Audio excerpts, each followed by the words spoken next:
Welcome to POSTCAST. The Utah Jazz win streak ends at 5 in a great game against the Miami Heat. Ron Boone and I will break it down as the Heat surge in the fourth quarter to knock the Jazz win streak to the way begons. It's all coming up on POSTCAST. POSTCAST is brought to you by the store at 6200 South and 20th East, also located at the Gateway, right next to the Children's Museum, and also the new one at 900 South and 100 West. If you have any last-minute holiday shoppings, get it done at the store. Ron Boone joins us. The chat rooms are open for you. We'd love to get your comments on this one. Ron, what's your thoughts on this one? Well, I enjoyed the ball game, first of all, and I thought the Jazz had an excellent chance to win it. The Heat, excellent fourth quarter, outscoring the Jazz 31-23, and they had a great shooting percentage there as the Jazz faltered for the most part. I thought the aggressive defense, especially late in the fourth quarter, by really extending their defense, trapping Donovan, kept Donovan from, as you mentioned, Donovan's a very good closer, and they kept him from closing for the most part. The Heat defense, they just came out and kind of assaulted the Jazz there to open the fourth quarter with that.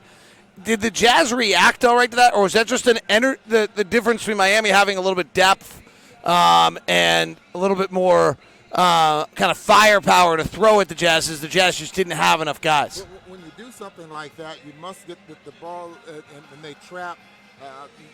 The next pass should be someone in the middle of the floor, and usually that would be Rudy Gobert. But Rudy's not a threat from that range, so they play you a little bit different. So next time the Jazz play this team, I'm sure Quinn will have something waiting for the Heat when they decide to extend their defense like that. The zone defense was a big part of our broadcast. How do you think the Jazz addressed that? I thought they did very, very well. You see that even the second half, early in the third period, the Heat kind of stayed away from it. They start playing man-to-man defense. Joe Ingles was playing very well and shooting the basketball very well, getting the Jazz into their offense. And then they started to put it on every now and then they got to the point where they just got very, very aggressive. Smart play and very good coaching there by Eric Spoelstra. And you just have to, compliments to the Miami Heat. You have to give them credit for everything they got here tonight. The one that was really interesting tonight, and we've watched a lot of Heat because I think both of us are kind of intrigued by them and how they play. There's a few things I was really interested in. One is, so they opened the game and the game plan was kind of, all right, Bam, we need you to make some shots, bring Rudy out, and he couldn't do it. Rudy bothered him too much. Rudy's impact was too much in that. So in the second half, they kind of said, Bam, stop that. And then in the fourth quarter, they really went to this whole Nash dribble game. They had Dragic and Tyler Hero. That's not something Jimmy Butler really does. So they didn't have the ball in Butler's hands, and they were running Hero and they were running Dragic on these search dribbles coming out the backside where Rudy then either has to stay tethered. But the thing they did that was interesting, if I go rewatch it, is what I thought I saw was that Bam would flip on Rudy and almost pick him. So then Rudy couldn't follow them out to the other side. So it was an interesting little adjustment on how to deal with the Jazz and what you're trying to do with Rudy. And I think that was on an individual basis. I didn't think that Spoelstra would say that's what he wanted out of that. I think that search dribble was a pretty good defense by the Jazz, forcing them to keep their dribble alive on the other side of the floor. And then when they saw, okay, the Jazz didn't recover very well, you saw Dragic got a little layup. He got a little about a 10-foot jumper off of it. Hero got a little runner. And, they just started to make some shots there in that fourth quarter. A couple of players in Hero, Robinson, they wasn't a threat that much until that fourth quarter. It was interesting. They wanted the Tyler Hero Donovan Mitchell matchup. We have not seen someone really do that. Eric Spoelstra is known for being a matchup coach. He went right at Donovan Mitchell. Yeah, they did. Usually Donovan doesn't have to work that hard defensively and then try to carry the basketball team on the offensive end of the floor, and he just wasn't ready for it. I think that Johnny Bryant and Quinn will get him ready for next time these two teams met. They'll have him ready for that. Hero, just 19 years of age, first-round draft pick, played 1 year. I will tell you, should I tell my really funny Tyler Hero story? No, it's probably not. It'll probably get me in trouble.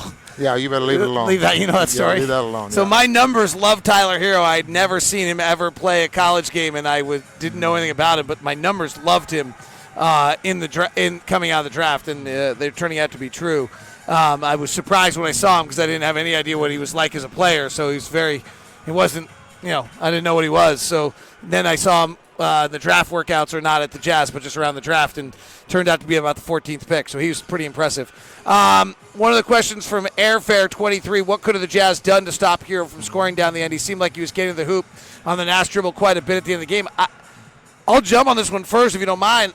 Adebayo changed what he was doing, so Adebayo was hanging around the rim. So Rudy was really stuck, kind of staying near him, and Hero's shots are all about 8 or 9 footers against a much smaller Donovan Mitchell, and I actually don't know that there's anything else the Jazz really could have done in that circumstance. Rudy's got to stay on Adebayo. When he doesn't, he's going to jam it. I mean, I have to go back and watch it, but I actually don't think there were a lot of mistakes. I think there were just really good plays by Miami. Yeah, I totally agree with that. I mean, you have to give Miami some credit for making some adjustments, and then those players starting to get hot. Those are some very good shooters over there. They're athletes. They can run the floor. They put the ball on the floor very, very well, and they just didn't do anything until late in the ball game. So it wasn't a lot what the Jazz were to the point where they just couldn't handle those guys. They were pretty good players, and they just took care of the Jazz. Matt James says the Jazz almost played a full 240, one of the better games of the trip. Jazz just look totally different. They've gotten much better. A lot of the questions are coming in about the reported trade in which the Jazz have traded Dante Exum with 2 second-round picks for Jordan Clarkson. Little limited on what we can say because we don't know. We have not had official word for the Jazz that the deal is true. So let me just comment on the best I can. Dante Exum, first off, just great kid. Want to wish him all the luck in the world. There's never been a day where you watch Dante where you didn't know why he was the 5th pick of the draft. He's such an incredible athlete. He's so long. He's so great defensively. But it's interesting where the Jazz were when they drafted him and where they are now. When they drafted him, they let him start. They gave him all these opportunities. They let him play through all his mistakes. Right now, he needs to play 25 minutes a night. There was no scenario with this group, 18 and 12, trying to win the West, where that he could get that time. Yeah, and that you're totally right. He needs minutes on the floor. The Jazz are not in a position right now with the type of team that they built to give him the kind of minutes that you're talking about. And let him play through mistakes and not being and work on his shooting and all those kind of things. And so this will be an opportunity for him to play on a team that can give me those type of minutes. He's a tremendous athlete, very good defensive player. But the Jazz now going to if this trade is true and it's going to work out that way, Clarkson is a threat offensively anyway. Something the Jazz need that can have a big night. I mean, he can score. He's averaging 14, 15, 16 points a ball game there in Cleveland and getting only about 26 minutes a ball. So 24 minutes a game. So Jordan Clarkson's an interesting player. He's always been a big-time scorer. He scored a lot as a second-round draft pick on a bad Lakers team. I think his value got a little high in the league because he was putting up points in L.A., and so everyone thinks you're good even though you're on a bad team. He was pretty inefficient. He then went to Cleveland as part of, I don't remember what the deal was, but Larry Nance went in it also. So whatever that deal is, maybe I don't think it was part of LeBron's signing trade. Maybe, I don't think so. But nonetheless, in Cleveland, he's taking a little bit of a different role. And interestingly enough, this year he's altered his shot composition a little bit. He's taking much less pull-up jumpers, more catch and shoot. He's about 30. He's had about 40% catch and shoot this year. He's been at about 37% for his career. So those numbers work. He's shooting at an alarmingly high rate, like a usage rate, which would have to change a little bit with Utah. But he's a good offensive scorer. Defensively, he's only been okay throughout his career. Nothing like that at Dante, but he's a bucket getter. He can get his shot off. He can create some looks for himself. And it'll be interesting to see if this goes through, whether or not he really has changed his shot composition, because that's led to him to be a much more efficient player. One of our fans was asking about points gained. He's even, which is great. Like, if you want players that are positive, not negative.